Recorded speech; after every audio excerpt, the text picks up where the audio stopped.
комендатуралардын иши токтотулуп, алардын ыйгарым укуктары жергиликтүү бийликке өткөрүлүп берилген. Алардын аймактык граждандык коргоонунун жетекчиси катары укуктары күчүнө кирген. Кырдаалды көзөмөлдө кармап, анын курчушуна жол бербөө үчүн жоопкерчилик өкмөттүн областта өкүлдөрүнө, шаарлардын мэрлерине, райондордун акимдерине, айыл өкмөттөрдүн жетекчилерине жүктөлгөн.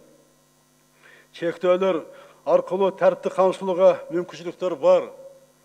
Бирок кайрадан карантин режимин киргизип, кырдаалды күч менен көзөмөлдөөгө азырынча барбайбыз. Экономикалык ишмердик чектелбегени менен санитардык чектөөлөр алынган жок.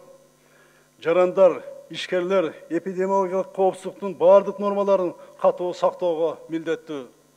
Жогоруда айтылгандай, ынтымак, биримдик менен кыйынчылыктарды жеңебиз. Жарандык, жоопкерчилик менен тартип сактап, медициналык нормаларды бузбасак, Кудай буйруса бул сыноодон татыктуу өтөбүз.